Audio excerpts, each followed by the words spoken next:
guys, welcome back to the channel. We have finally committed and I'm gonna make another booktube video. I have been talking about it quite a bit, but I'm super excited to jump into it and see if I can motivate and commit to making more. So encourage me, because I think it's something that I'll have a lot of fun doing. This video is gonna be a kind of recent reads and recs video of some of my recent reads in the last few months that I think would be good ones to recommend for you guys to check out. So the first book recommendation and recent read from about last month-ish, I had finished this one up, is How to Disappear Completely by Ali Standish. This book I originally got, I'm not gonna lie, because the plot sounded interesting, but I loved the cover art. Don't judge the structure of the book. I bought it from thrift book secondhand, so I think a kid or someone owned it, so don't come at me, book readers. This is not my damage done to the book.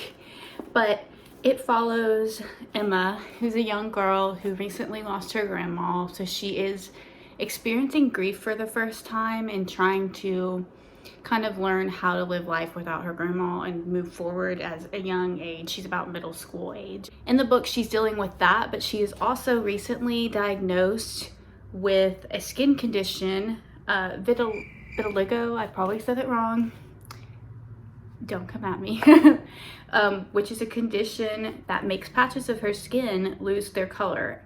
And suddenly she's dealing with lots of doctor's appointment, bullying at school, because she obviously is different, and we all know that in middle school, different is not always good from other kids' perspectives, even when we are best as ourselves. I love this story. It's an easy, quick read flow for most people. It's written more for young ages, like 8 to 12, but I'm one of those people that every once in a while, I love a good, just easy, more childlike read that reminds me of just feelings that you sort of forget about in life. Emma's a writer and a reader, and her grandmother and her bonded over that as well. So through the story, she is going back to this grove that her grandmother and her used to write stories about, and she's just trying to revisit her memories with her grandma through this while dealing with the changes in her life. In the story, she's kind of developing through that, and she's writing a journal, but people are writing back that she lives in the forest, and you're also trying to figure out who's writing her back in this story. And I think it's just a great read for anybody thinking about memories of grief and sort of how life does change when you're dealing with grief, but there's so much that you can do to still remember the people you love in your life, and just kind of the first experience with that. This next one, could talk about it any day, all day, because most of you might know if you are Ali Carter fans, but Ali Carter came out with a actual more adult YA novel this year. I talked about this one on my TikTok, but The Blonde Identity, so good. It has all the tropes you could want for the like sort of enemies to lovers, goofy golden retriever, serious tropes of the romance aspect to it. The story follows a girl who at the start of the book does not know who she is. She has amnesia. She's found by a CIA spy-ish operative out in the middle of nowhere, and she has a head injury and she's not sure what happened to her. And they go along through the story trying to find out who she is, why she's involved in these situations. She has an identical twin sister that she doesn't know about or doesn't remember at this time, who is a spy. And she's mistaken at this time for her sister, who is wanted by a ton of people looking for her for something that she had. The girl's name is Zoe, and she meets Sawyer, who is the operative that is trying to find her sister because she has something he's looking for, and they were working together. And the story follows them trying to figure all this out and going on your basic like spy and ordinary girl operative mission, where they don't really get along at first, but then of course slowly but surely romance begins to form. The book has all the great Ali Carter tropes of a great written humor. I love her writing. They're up on the bookshelf, but I used to read the Gallagher Girls series that she wrote back when I was in like middle school and high school. Could read them over and over again. Blonde Identity is an easy flow for an older audience from that kind of vibe, where you have just a very fun, lighthearted main girl who is just trying to figure out what is going on in her life with this amnesia situation. And she has Sawyer, who's very serious, very athletic, very spy attractive, and they're dealing with that building relationship as they're trying to get Zoe out of trouble from all the people that are trying to find her twin sister. Highly recommend. 10 out of 10. Easy, fast-paced read. I literally could read it over and over again. This description best describes it. A unique, delightful, hilarious, and unputdownable romance. An adventure rom-com about grumpy sunshine spies with amazing chemistry and a dash of amnesia. Exactly what was missing in my life, Ali Hazelwood said from New York Times, best-selling author of The Love Hypothesis. This one was one of my favorite reads of the end of the year last year and into now. I honestly could read it again because it was just so good.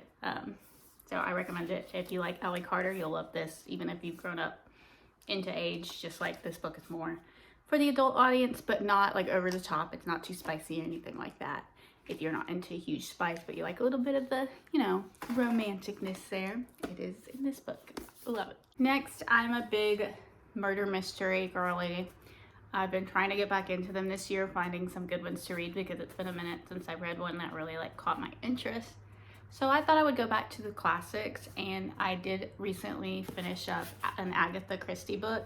This is actually, I think, the first one of the series of her detective novels for The Mysterious Affair at Styles. Yeah, the first Hercule Poirot mystery.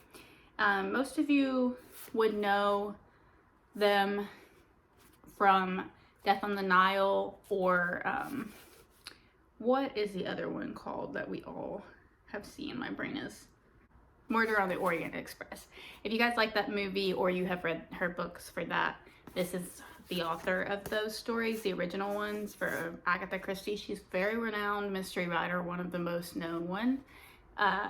It was really good. It is a slower read because it has a certain writing style to it, since this is more of a classic book, but you get the humor of Hercule Poirot's detective's mystery as he is solving the mysteries, and found himself in a situation where he goes to an estate, and of course a murder has occurred, and we have to figure out why this has happened.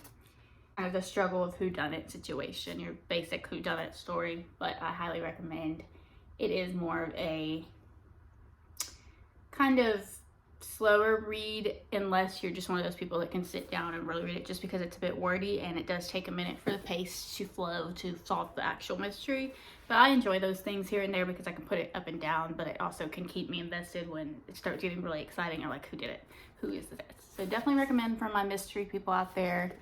I enjoyed it, and I need to read more Agatha Christie because I was inspired by my love for mystery books, but also that I do really love the movies on these. And normally I'm a book before movie girly, so I was like, I've got to read one of Agatha Christie's novels, and now I need to read more of them because there's a ton.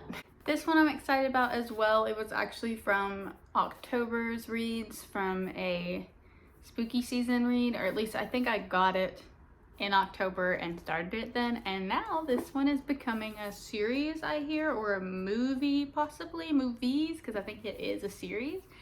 And this one is A Good Girl's Guide to Murder. Holly Jackson's the author.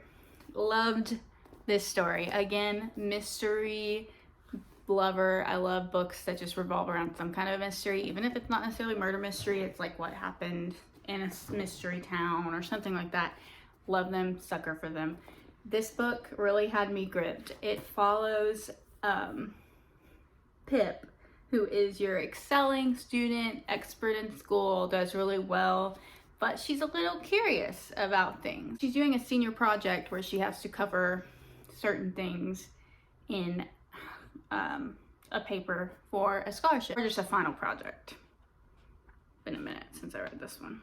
Senior capstone project. She's examining a closed case for the murder or missing case of Andy Bell in her hometown, who was a really popular girl that went to her school, and everyone believes that Sal Singe, her boyfriend, murdered her, and he committed suicide, and so it was a big scandal and mystery of what really happened to her, but most people did believe in this town that he did kill her.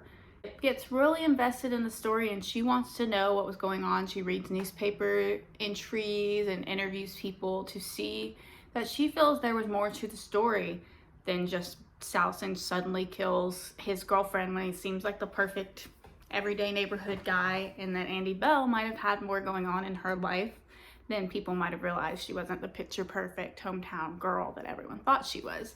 So Pip is a great main character. She's funny, she's smart, she doesn't make the best decisions sometimes out of her curiosity, but she will go anywhere to pursue the case and find the truth. She ends up working together with Sal's brother, who also wants to find some answers and kind of clear his brother's name to be able to just move forward in life and finally put some good image back into his family's life as well. It's really good. Pip's funny. She's interesting to read. It kind of gives me basically like the Nancy Drew vibes that I used to love as a kid. Pip has that kind of energy to her, and she makes a good read as the main character that you're reading from her perspective and as she's finding things out. It's a quick, easy read if you love mysteries. You can get through it and enjoy it, and then it ends and you want to know more, which apparently we will find out more, because I discovered that there was multiple books. When I first got it, I thought this was a one-shot book. I had just seen where people were talking about it a lot, and I need to check this out. Sounds up my alley. Perfect one for anybody that loves a good murder mystery, loves like small town situation, and kind of the finding out more details about people that seem perfect or seem a certain way, and there's more to them than that. But definitely check it out. I'm definitely intrigued by Holly Jackson. Gotta check out more of her story.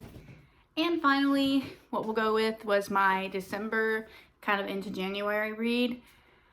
It actually came, my sister for Christmas made me a book bouquet, which was like the best present to give a book reader ever. Literally made me cry. It was one of the books mixed in with that, so it was kind of December Christmas themed. A lot of them were that were on this, so I recommend reading it, but it may be one that you might prefer during the winter season because it's just more that kind of read, or just when you feel like cozying up on a day like today where it's super rainy, and that's the best thing you can do.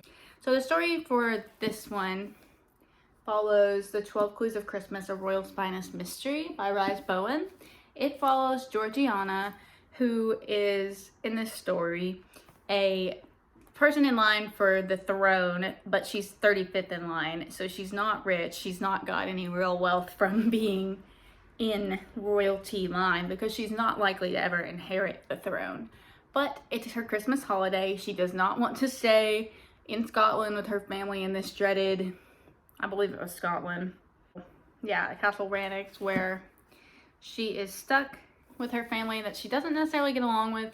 It's cold, it's dreary, snowy. She just wants more of a nice Christmas to herself, or doing something to occupy her, and anything to get away from this feeling of being locked away in her home with her family, who constantly tell her she needs to get married, she needs to follow certain rules that she does not necessarily see fit because she loves someone else. She ends up deciding to go take an ad and work in a little town in Tittleton, which is a village that is much like the Christmas village that you would see in like the Christmas Carol.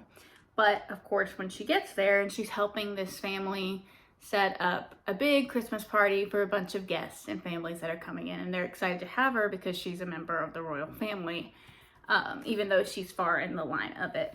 Of course, once she is there, mysterious things start occurring.